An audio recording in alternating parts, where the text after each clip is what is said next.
Welcome back to the Armchair Trader podcast. It's almost the end of the year. We're looking forward to our turkey and our mince pies. And we thought we'd do something a little bit different for this episode. We'd mark the end of the year by getting a couple of other team members to join me in our virtual studio just to have a discussion about what's been happening in a very turbulent year for financial markets. And on the call today, I've got my colleague Michael Morton and our new deputy editor John Foster, who will both be having a chat with me about what's been going on. So welcome to the podcast, guys. Thanks, Stuart. Nice to be here. It's going to be fun. I was having a chat actually last night with a hedge fund manager who was saying that, and he's been in the markets for over 20 years, and he was saying that this year has been for him, I mean, firstly, one of the most profitable years ever, but also certainly one of the most volatile and with some unprecedented price movements. So it has been, in many respects, quite a historic year, and certainly more turbulent than perhaps we were expecting as we were coming out of the pandemic, hoping for something a bit quieter. But I thought what we'd do today is just have a look at some of the big themes that investors have been grappling with in 2022, and also look at whether we can see those persisting as we go on into the new year. Obviously, really the sort of elephant in the room has been inflation and interest rates. We've moved from a fundamentally very low interest rate environment that has been prevailing for the past 14 years or so, even longer. And that's obviously had an impact on the thinking around investors, both in the UK and further afield, in terms of sorts of returns they're going to expect going forward. Speculation now that the US is reaching sort of peak interest rates. What do you guys think in terms of the rate situation and the inflation situation? Do you think we're near the summit? Yeah, so here's a little think back of how the year had gone. When we just agreed to do this, I just realised that a lot's happened this year, and it's been a sort of exceptional year. You know, when we've had a couple of years where not a lot's gone on, we've just been watching Netflix and, teaching the kids how to play Ludo. But I mean, when we sort of kicked off this year, it started off with the warmest day on history for New Year's Day. And at the same time, the inflation story started kicking up, and I think we're already about 5.4% there. And it was just a theme that has gone through the whole year, And so as the sort kind of mercury's gone up, the inflation rate's gone up, and I think it's going to sort of prevail into sort of kind of next year, and it's going to be one of those thematics that run through. I think what was quite interesting, I just had a look at the inflation data sort of that's come out of the US, and it's obviously there's a feeling that it's hit peak, and that it might be sort of starting to drop. So it's expensive for everybody with the cost of living at the moment, but it's going to continue. While there's sort of all these other events going on that are sort of impacting commodity prices and everything, the sort of the conflict in Ukraine, it's not going to go away anytime soon, is it? And if I could as well, just sort of jump in, Stuart, because obviously, you say that sort of no one could have predicted what's been happening in 2022, but I'd like to go back to the article that you wrote in December 2021, which covered off 5 key theories of what was going on in what was going to be going on in 2022, and you've kind of covered it with the 5. So I think on the podcast page that we put onto the site, we should put a link to that so that everyone can see how Stuart Nostradamus Fieldhouse is working these days, and someone who should be listened to. Well, I mean, the interesting thing I thought with inflation, and we've actually just this morning seen that the rate of inflation in the UK has been reported as slowing down slightly.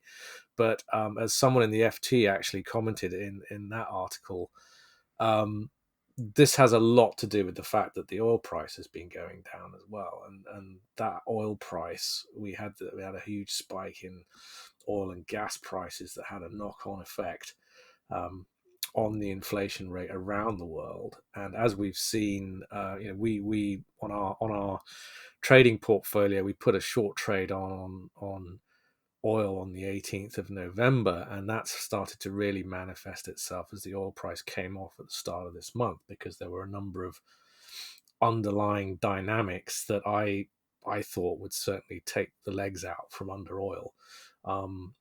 And that seems to have fed through. You've seen it in the petrol pumps, but I think we're seeing it starting to feed through into core inflation figures as well, because inevitably, if the oil price drops, inflation will drop too. I guess one of the problems is central bankers will start to think that maybe their interest rate hikes are having an impact as well, and it's really hard for them to carve out what those interest rate hikes have done versus what is actually being caused by the dropping oil price and other commodity prices. It's just John here again. I think energy is going to retain a core part of what goes on next year. The issues of energy security. I think when the next cap is going to be announced in the UK, that's going to cause a lot of sleepless nights for people. Don't think we're quite at the point yet where we have to wrap our granny up in newspaper, but it's kind of going to be one of those themes that are going to go through, and I think there's opportunity there. But I also think that there's the old saying that it sort of goes up like a rocket and comes down like a feather. If there's any sort of other macro or geopolitical issues that occur, we are going to see that affected again. And I think, we haven't quite seen what the effect of this year's oil price is going to be doing to sort of the food price next year, because already sort of people have been cutting back on their fertilizers. A large part of, Europe and sort of North Africa's, sort of food supply has been taken out in the Black Sea with Ukraine. And I think that, when food prices come up next year and we're going into the harvest season for sort of agriculture, there are going to be sort of issues. And that's where I think these peaks on oil are going to sort of feed through to other parts of the economy, with the manufacture of sort of fertilizers, transportation of goods and things like that. There's a commitment, isn't there, globally, obviously, to move towards sort of carbon neutral, and oil obviously isn't a great part of that. But the fact remains that global economies are very reliant still on oil, so it's still going to be a massive factor for many years to come. I feel that more so than ever before, investors are much more focused on those big macro events, and that there's only actually about 3 or 4 issues that they're really paying close attention to, and a lot of that risk appetite is being dictated to by those factors we've mentioned: inflation and interest rates already on the podcast. Ukraine, obviously, the ongoing war there is making people nervous. Commodity prices, and obviously China too, the zero COVID policy in China, and economic figures coming out from China are causing people to make buy or sell decisions rather than looking at fundamental markets or fundamental stock prices. It seems like everyone's moved to a much more macro outlook than possibly they used to in more normal times.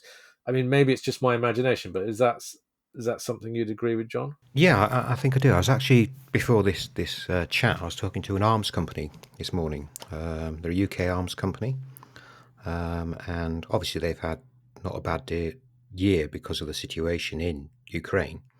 But one of the things that they were highlighting is, if you look at what has happened with a local war between Russia and Ukraine, then you extrapolate it out to the other markets in the world.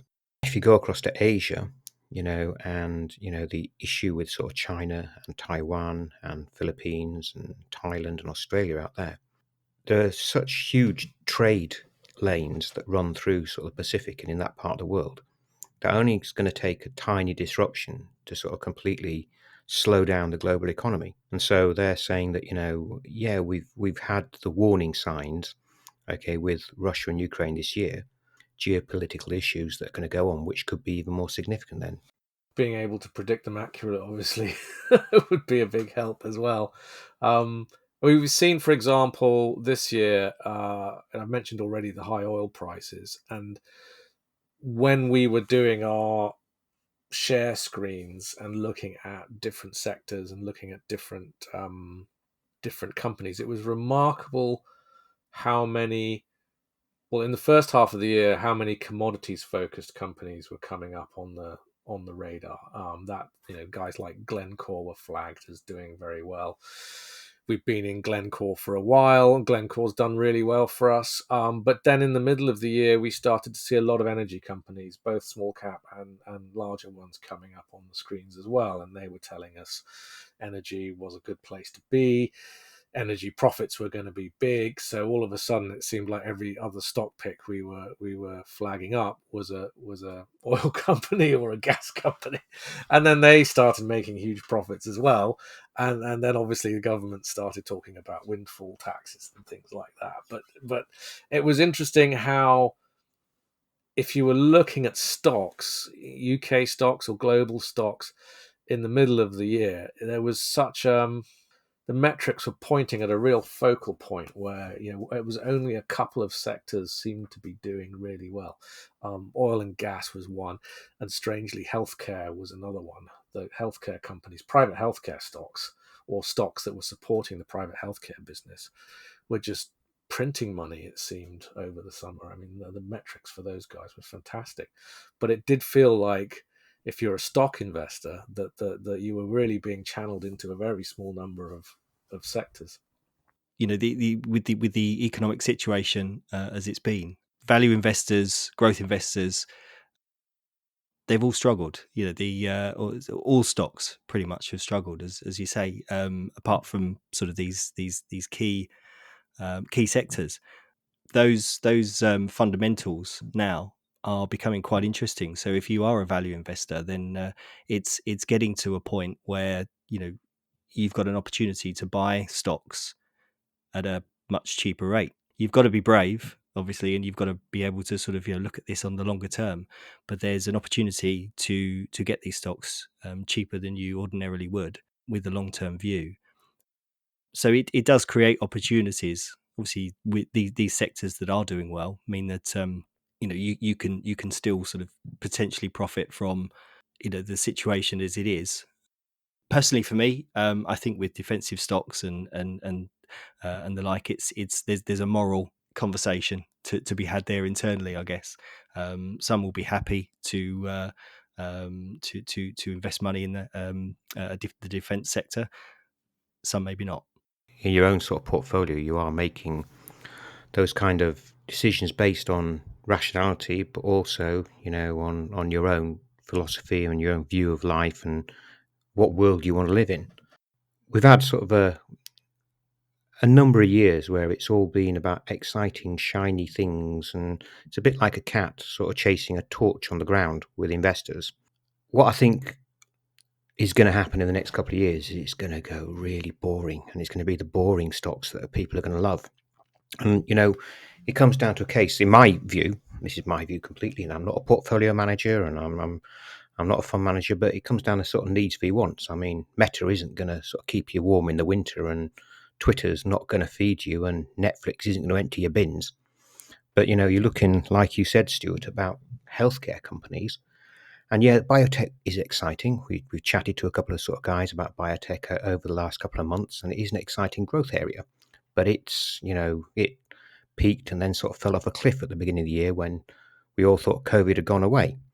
But I think when you're looking at sort of sectors which are speculative like that, you are going back to the old adage of sort of selling picks and shovels.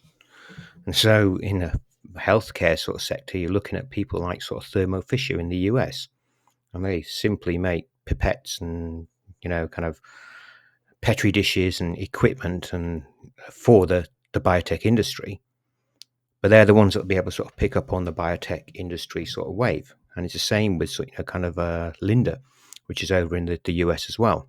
And they are really boring, and they've been a boring company for many a year. Great for dividends. They keep on kind of performing, and all they do is they just produce gas. And one of their main products is hydrogen. And so people are going to be sort of going, well, we need hydrogen. And Linda are going to go, well, we can give you that, and then it's selling sugar and coffee and snacks and things like that, like performance food or packaging. And it's those boring stocks that reflect the needs of kind of keeping you warm, keeping a roof over your head, and keeping kind of your belly full, that I think are going to be the ones that will see you through the recession. I know it's been said many times before, but it's starting to sort of show through a lot. And again, with the sort of defense stocks, again, there are lots of sort of moral implications to it. But this CEO that I was talking to is very adamant that, it's not about really sort of kind of building weapons that will sort of, kind of kill lots of people. It's about sort of, defending your borders and defending your way of life and defending sort of democracy and sort of the way that you are. And so he's not going to sell to, or he says he's not going to sell to, various companies with sort of that are not within the sort of democratic framework. But he's saying it's a part of what we do. It's needs, not wants, and that seems like a good theme for 2023. I had a conversation with a Swiss wealth manager a few weeks back, and he's responsible for something like over 1 billion Swiss francs of private client assets. And he said, and he advises all his high net worth clients on a case by case basis. So he has to respond to their own level of confidence in the equity market. And he said that the bulk of them, in fact, almost all of them, are in cash and sort of short-term deposits, and that right now they're all sitting on their hands, waiting to see what happens next, and that it's even difficult for them to buy Nestle shares, for example. and do you think that applies across the board with most private investors, that the bulk of private investors are sitting there waiting for something to turn, and then they're all going to start piling in? And as you say, does this mean that they're missing out on some incredible bargains in the market right now because there's so many companies trading at levels they simply shouldn't be? I think that's a really good point. I think people are. I totally agree with you. I don't understand why you would. Well, I can understand why you would not want to be in the market right now. But picking the top and the bottom of any market is incredibly difficult. From my point of view, I'm much more comfortable being in the market, but I've got a sort of much more longer term outlook on my the funds and the shares that I hold. So a lot of my stuff at the moment is dividend paying, and it means that even though sort of prices are depressed, there are dividends that I'm reinvesting. So I'm building up the holding of shares at a lower price, theoretically from where they were. So that the idea of that is that as prices do begin to increase again, and everybody sort of feels more confident with the economy and life in general, then that's the point where I've reduced my cost weighted average of each share, and hopefully see some of the I was going to say the dividends of that, the fruits of that. I've got a fund in China, which I should sort of disclose. Stuart said don't do at the point where I bought them, and that's obviously not doing particularly well at the moment. But it's a high dividend yield, so I'm getting lots of shares being reinvested. For the point where the Chinese economy will come back at some point, and as we see that, then it's very hard to pick the bottom as a private investor, probably even as a professional investor. So to be in the market, if you have a long term view, I think is quite important. Yeah, Michael, it's John again. I completely agree with you. I think that you know you have to be in the market, but not expecting wonderful things in terms of sort of capital returns. I think I look at sort of kind of shares I've got, and they are a picture of red. Which at first look you kind of go, well, that's not great. I bought at X and now they're Y, but that's the whole market. But what I have got is I've followed the themes that I believe are going to be sort of themes for the future, and they're not iPhone and things like that. They're based upon basic needs, energy, housing, food, agriculture, and just like you, they are dividend producing. And I think as we go into what I think the Bank of England was advertising quite encouragingly earlier this year, that the longest period of recession that we will ever sort of go into. I think it's a case where you've got to find alternative sources of income. You can try and work 27 hours a day, but that's probably not going to work. So you've got to sort of find other ways of kind of supplementing your personal and your household income. And I think there are risks in the stock market, but I think, like you, it's better to be invested and know that brighter times are coming, than not be invested and be sort of entering the market when it's on that surge. Speaking of longer term investment themes and brighter times ahead, I mean, one of the areas that people continue to get excited about is the whole transition to new energy sources. We've seen a number of companies come and go on the London market, which are the 1 minute they're the darlings of the market, mentioning no names, ITM Power, and then the next minute, next minute they're down, and it's tough when you're a private investor to look at all these different stocks and try and work out which are going to be the winners and how long you have to stay in them as well, because a lot of them are working on new technologies, or they have like guys like Orsted having their hand forced by the Danish government to go back to some fossil based energy sources as well. What do you guys think about that? Is it something where people can expect to make money in the near term, or is this more a case? And this is my own personal view, and feel free to disagree with me. But is it more a case of having them in your sort of long-term portfolio where you just buy that company and you then sit on it for the next 3 to 5 years and wait and see what happens? Because inevitably we are going to see this transition, and some of these guys are going to start making money, but not to expect them to do it, say, in a 12-month time frame. I think you're right. I think there's, as we sort of talked about earlier, there's still this need for oil. There's still this reliance on oil and gas, and although we're hearing good things about this sort of the new energy infrastructure, it doesn't seem to be the urgency. I think ITM Power, as the example, was of interest over the course of the lockdowns and coronavirus, and we saw obviously the share price was doing some great things. I think it came around the time of one of the COP26 at the time, and it was a theme. Is quite exciting. This is where we're heading towards, and I think sort of as someone looking to the future, as John was saying, it's really important to to have some kind of some kind of hand in the game. So as a romantic, I really like to see these sorts of companies doing well. I think they have to do well for us as a as a species almost, and for to help the planet. As you say, they're not going to yield an awful lot in the next 12 months. It's going to be one of those stocks and a sector that's going to sort of gain more prominence as it becomes more and more important, sadly.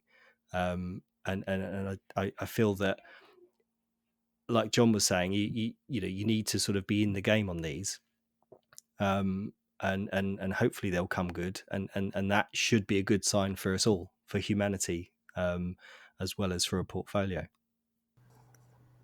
Renewable energy is kind of a passion for me. I'm hopelessly so kind of optimistic about the future, and so this new green revolution, and the transition from kind of the way that we have done life in the sort of 19th to 20th century to what we're going to do in future. And I think technology, is starting to catch up, and we're as you mentioned, Michael, as species starting to realise that we don't just live in our silos, and what we do in Britain can affect people in sort of Chad or Philippines or places like that. I think one of the issues is the flip-flopping of government and international bodies, and the regulation and the COP process is really nice if you're a journalist to talk about it, because you can gossip about what they had for lunch and who's there and whatever, and it's turned into a bit of a sort of green Oscars. But it's really kind of more of kind of window dressing. But then you look at kind of the things that we're trying to do in the UK, and as we sort of freeze in sub-zero temperatures through this winter, and we do have to sort of eventually wrap our grandparents up in the leftovers from Christmas. We have to sort of look at becoming more energy independent, and we've opened up a sort of new coal mine, which it was a very brave move by kind of the government, and we are talking about sort of nuclear. But then again, there's the sort of whole security issue of that. But if you look at our energy sector in the UK, we are mostly sort of owned, in terms of sort of the retail side, by foreign companies, who may or may not have other interests at heart. So right now, France is going through sort of its issues with its own nuclear fleet, and it's probably going to start importing energy from the UK at the same time that we're needing energy. But it's going to go through kind of French-owned companies which are owned by the French government. Whereas our approach here is just standing back. I think with communities, they are going to sort of start building their own sort of systems and their own sort of solutions to this.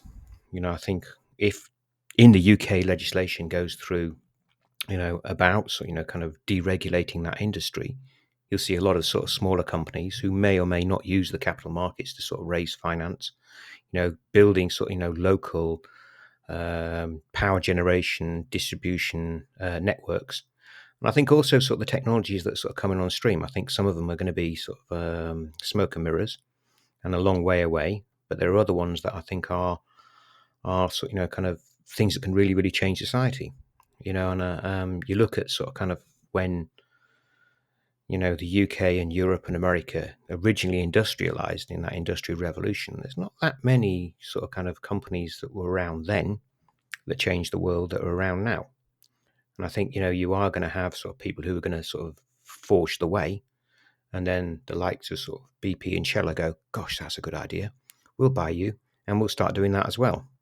And I think that there is going to be that transition, but it's a thing that I think is going to have to be sort of supported by the government, but also supported by the investment community. And another big theme I wanted to look at this year has been the IPO market. It's something that we try to keep on top of, because I know a lot of investors are quite excited about the opportunities that new listings can provide, and usually there are some pretty high profile IPOs in the grey market, even for retail investors. In fact, retail participation in IPOs has been increasing year on year, which is great to see.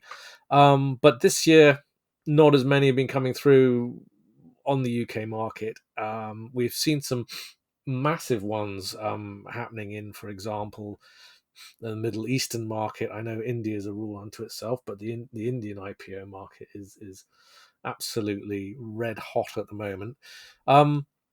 What do you guys think about the IPO market at the moment, and going forward into next year? Do you think that we'll see more big names coming through to tap the market, or is it going to be more a case of just a few smaller minnows?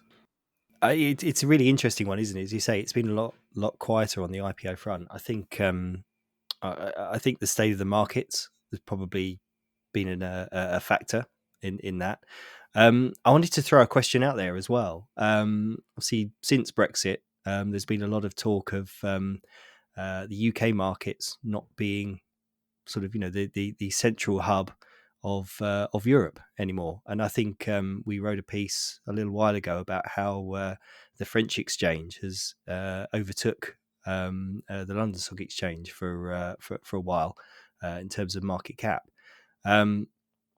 So I mean, is that a trend? Is that a theme? Is the UK not seen as quite as important and as exciting a market for companies to IPO into, perhaps? It's been a difficult market this year. I mean, I think over in Europe you have seen sort of some big household names, kind of coming to market. I mean, like we recently sort of wrote about a pharmaceutical fund manager or a biotech fund manager who is going through the IPO process and just had to sort of hold that up a bit because of the market.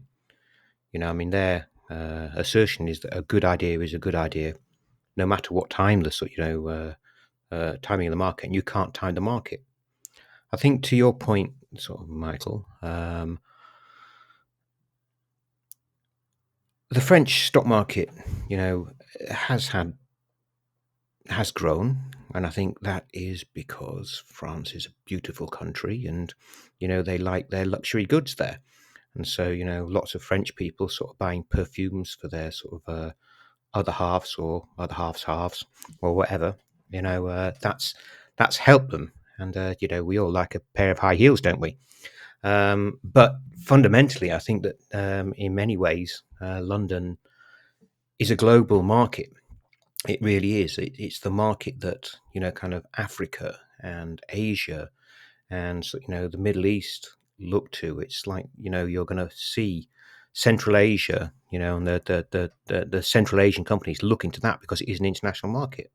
I think Brexit has affected that to some extent, but I still think sort of London, is seen as the blue ribbon in many ways for stock exchanges, and America is really expensive to list on as well. So if you are going to be kind of an emerging market mining company or a steel mill, you'll do your local listing to start off with, but that will hoover up a lot of capital initially. But then you'd be looking and you go, is it really worth me going to NASDAQ or going to the US markets to sort of list with the issues that you've got with the ability to sort of invest in those markets and the sort the costs of it, or London, where I know you're going to get capital from all over the world coming. I think that London, it's taken a hit and it'll take another hit next year. But I think as an entity, London is still going to be strong, and I feel confident about how the LSE will perform in the next couple of years. I'm going to be Mr. Controversy here, but I mean, obviously, last couple of years we've been writing a lot about both UK and overseas stocks and talking to CEOs and talking to companies that have multiple listings, listings in Canada, listings in London, listings in continental Europe on Euronext, Frankfurt Stock Exchange. And I've spoken off the record to a lot of CEOs about their plans and their ambitions for their businesses. And one of the things, and this is just my own impression from those discussions, but one of the things that's really working against London at the moment is just the sheer expense that's involved in getting some small caps onto the market at the moment. And when you drill into those expenses, there just seems to be a lot of different companies involved in the listing process, all of which are charging enormous fees, sort of fees which, if you're a big company, if there's a massive multi-billion-pound blue chip listing, you're going to be able to take those no problem at all. But a lot of smaller companies who've looked at the London market are currently shying away because there's a lot of red tape and there's a lot of upfront expenses, and they are not going to list in London as long as that remains like that. There seems to be, I don't want to I don't want to use the word gravy train, but there does seem to be a gravy train with a lot of companies involved in an IPO that are charging a lot of money for what's the word I'm looking for? Not a huge amount of value.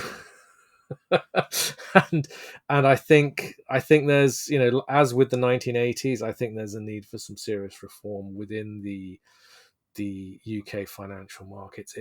I don't think it's a difficult thing to do. I think there's probably a lot of vested interest that will push back on it, but I think if the government really wants to breathe some more life into the London market, then they need to really address this, because as things are set up at the moment, it just seems crazy. We're in a much more competitive environment now than we used to be. You already mentioned France, but that's not the only market which a company can look at for a listing. I think the markets in the Middle East are just doing extremely well at the moment, and at the moment they're just still listing regional businesses or companies which have their sort of center of gravity there. But the time's going to come when someone's going to look at an IPO in the Middle East over London, because they can tap a huge amount of capital that's sitting down there in the Gulf states. So, I always thought something like the AIM market, for example, was there to actually facilitate growth companies and help them to list, access capital, and progress on towards the main board of the London Stock Exchange. But the more you look into it, it doesn't seem like that at all. It seems the number of CEOs who've personally complained to me in the last 12 months about how expensive it is to list on AIM is absolutely staggering. They won't say that in public, but I'm saying it now just to represent that point of view to the wider audience. But that's certainly been my big takeaway from the last couple of years, covering the IPO market. And if investors and politicians want to see a new stream of IPOs coming into London, then I think there's going to need to be some work done on the actual listing process. That has also been why I think cash shells, for example, have been an area of interest, because they have represented a cheaper way for private companies to get onto the market via a reverse takeover. But again, the rules have now changed to make those future cash shell deals seem to me to be now more expensive. But again, it almost seems to be discouraging IPOs. Well, first up, Stuart, I'd like to apologise to you and all our listeners for my absolute boosterism. I do like sort of a nice dose or a cup of cold reality as to where we are. I do take your point, okay, and knowing the process reasonably well, and knowing a number of people who've been through the process, both as a cash shell and also, as a listing on AIM or listing on the main market, there are a staggering amount of hurdles, that you have to sort of jump over. And in some cases, and I don't really want to criticize here, it seems that the regulators and other kind of bodies that are supposed to be helping you get onto the market, aren't really sort of pushing it as hard as they could do, and it's kind of left a little bit to kind of your own devices and guesswork in some ways. I think it is a very expensive process, and that's why I think kind of the SPAC market and kind of cash shells can sort of try and close that loop a little bit for sort of people looking to invest. But I do go back to my point about the liquidity and the sort of global reputation of sort of London. I mean, like, I know the DFX and the Middle Eastern markets really well because I spent a number of years out there. I know, the Johannesburg Stock Exchange, and the Nairobi Stock Exchange, and there are large chunks and pools of capital out there, undoubtedly. But it is also very, very difficult to sort of list on those markets. It's also, kind of a case where those markets are, for no reason that they should be, but are kind of a little bit scorned by international investors. And they are sort of dominated by local players. I know a mining company which tried to sort of kind of list both in the UK and in kind of emerging markets, and they found that the liquidity was too difficult for them, the regulations were too difficult for them. The type of investors that they were sort of dealing with were not the type of investors they wanted to deal with, and they pulled a listing. And I know at least, and this is going back a couple of years, at least 4, 5, or 6 other companies, who were looking at kind of the Middle Eastern Stock Exchange, that are looking at the African Stock Exchange as a dual listing or a triple listing, option. And when they sort of looked at, well, do we do AIM or even Aquis, or do we sort of go down to kind of the emerging markets, it came to the point where it made more financial sense and more regulatory sense and put them in a better shop window than invest in those markets. That's not to say that kind of London can rest on its laurels, because everybody's after its crown, as we've seen over the last couple of months. But again, not wanting to be boosterish, I think that London does have a key future. I'm aware of, as Michael likes to say, I'm conscious of time, so I do. I just wanted Thanks, Stuart. In the news as we're recording this week, Sam Bankman-Fried has been arrested and facing potential criminal trial following the collapse of FTX. Other exchanges in the crypto space are under a lot of pressure, with a lot of investors possibly sensibly taking their money off exchange. As we went into this year, crypto was still, as an asset class, still riding high. Talking to investors, they seem to be split between those who still think it has a future and those who wouldn't touch it with a barge pole. At the moment, most coins have been heavily sold down, and if you are still a fan of crypto, then one could probably argue that if anything, we're now trading at entry point levels. The whole FTX saga, though, has shone a light on the market, and again, going back to my risks article from this time last year, I thought that inevitably it was going to have to be regulated at some level, because it just couldn't keep going as it was in this sort of Wild West scenario where a couple of 20-somethings in the Bahamas can be controlling one of the largest exchanges in the market, while they still plug their own hedge fund into that exchange and shuffle money back and forth between them. I mean, it just, a responsible financial market can't evolve that way. The big question here is the crypto market bigger than FTX, and can crypto survive and rally out of what they're calling the crypto winter at the moment?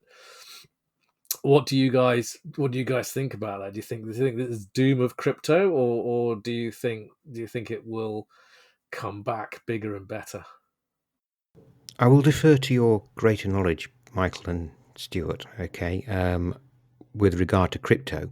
However, all I would add at the moment is that I am rubbing linseed oil into my barge pole as we speak. My knowledge isn't great with crypto. I think we've discussed this on previous podcasts. But just to highlight the point, I actually bought some shares in a small cap a couple of years ago as a bit of a hedge for cryptocurrencies. And I won't mention the name of the company at this stage, but suffice to say that the value of the company now, the value of the shares that I own, because it was only a small amount that I put in as a hedge. The value is actually less than the cost it would take to trade out of those shares in order to realize anything. So my idea was if it was going to go to the moon. I think there were at times last year there were sort of articles that we wrote about sort of experts talking about $200,000 for Bitcoin. I think we were at 60,000 at the time. So the idea was literally just a small hedge. If Bitcoin was going to go that way, then great, happy days. There was a bit of exposure in my portfolio. Obviously, that's not happened, and I haven't even got any beer money to spend. I think what you make is a very valid point there, Michael, but I think it also extrapolates to the wider market. I mean, in my view, and again, I'm like you, I just don't understand the market. I think I'm in the sort of, kind of majority, because most people don't. It's very hard to sort of, kind of tell what direction a coin is going, because it's based, in my opinion, purely on speculation. Your value of your coin is as much as somebody would pay for it, because there are no assets backing it. There's no activity apart from a computer running code. And I mean, I understand the philosophy of kind of blockchain, and I think it's got amazing applications in other parts of kind of the industrial spectrum. I think blockchain in sort of mining, for example, you could sort of develop a coin based on the gold or the coal you leave in the ground, because it's got an asset behind it. But again, it's something that I don't understand. And the thing is that with the issue we've seen with sort of Sam Bankman-Fried, his clients are probably the same as you, okay, in that they thought it's a great idea. What can go wrong? Who'd have thought it'd go down? But I guess they didn't sort of fully understand it, and possibly they might be more rich and powerful than you, sort of, Michael. So that might be why they're sort of chasing him hard. Very true indeed. I mean, my personal, and this is obviously, we're near the end of the podcast, so there's only so much one can say, but I think the FTX explosion, debacle, meltdown has been a salutary lesson for a lot of investors, because if you look at the way that the crypto market has worked, the market has functioned on the basis of a lot of investors keeping their assets on the actual exchange and not storing them in cold wallets or with independent custodians. Now, that market does have that facility. It is possible to store your assets off exchange or with a fully regulated third-party custodian. I think the staggering thing for me has just been the sheer number of what I would call institutional professional investors. We're not even talking about private investors here, who were routinely leaving large chunks of money on an exchange as their counterparty. And when you actually went and looked at that exchange, and there were a number of articles about FTX saying, well, there's no transparency, we don't know where their money is, we don't know, the banks that they will name are not necessarily tier one regulated banks. I mean, there were all sorts of red flags all over it right from the beginning. And what surprises me from just a purely counterparty risk basis is just the sheer number of extremely experienced investors who were just happy with that situation, even fully in the knowledge that FTX wasn't being regulated by the SEC, and therefore the whole thing was one big grey zone.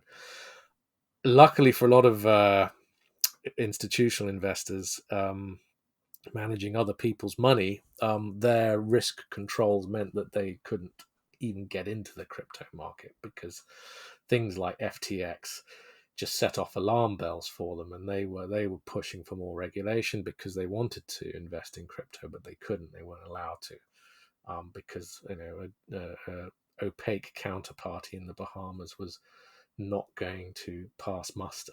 So I think there have been some important lessons learned. I don't think it's the death of crypto. I think it's here to stay. I think it's going to be an emerging asset class. I think there's a lot of rubbish out there. I think the staggering number of coins that have been issued by various people in the course of this year demonstrates just how easy it is for someone to raise money with a coin and tap into that market, and that people will still buy this stuff.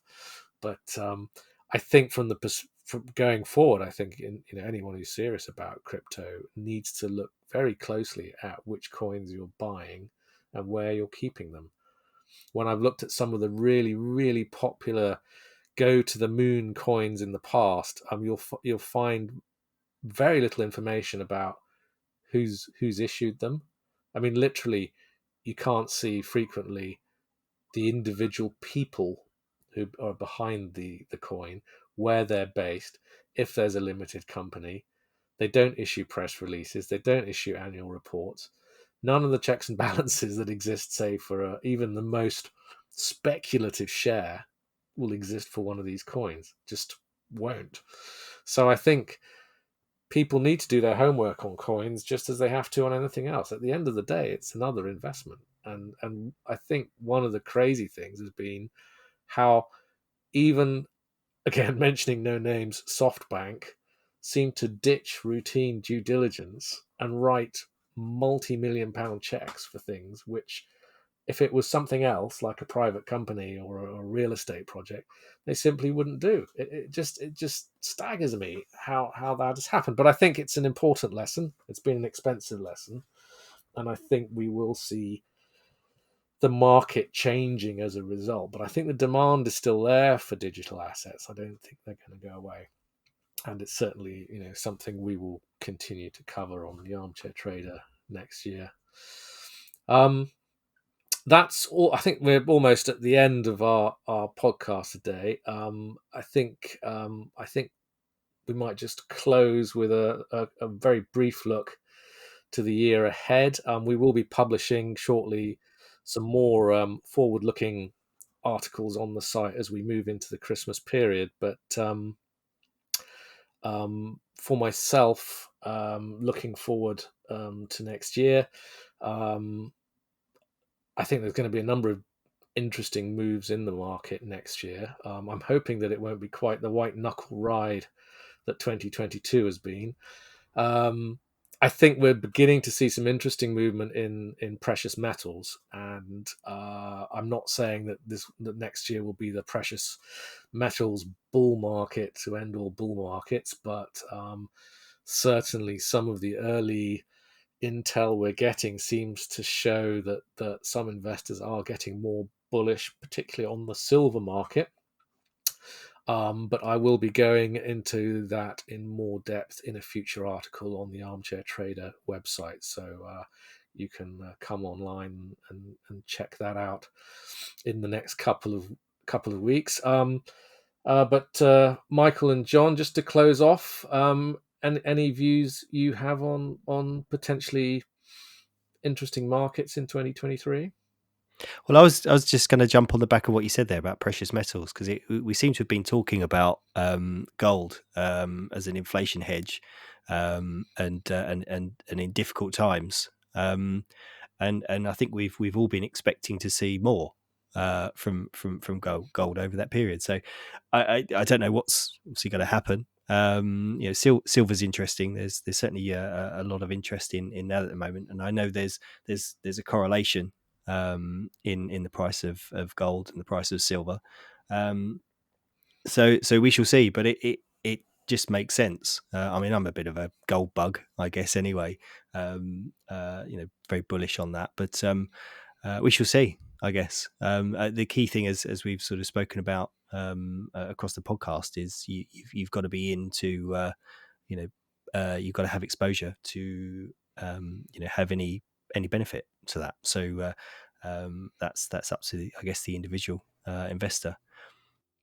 I think the some of the themes that we've seen this year are going to continue to play out, as we discussed earlier.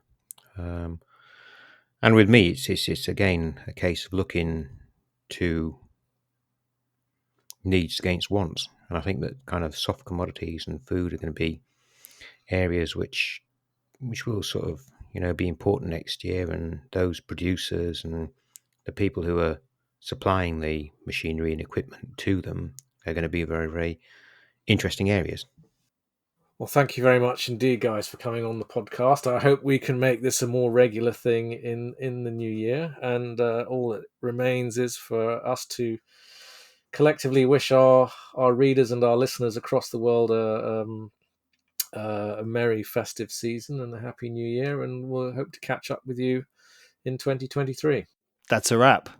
You've been listening to the Armchair Trader podcast. Make sure you visit our website, www.thearmchairtrader.com, for your daily dose of financial markets news and sign up to our free newsletter there.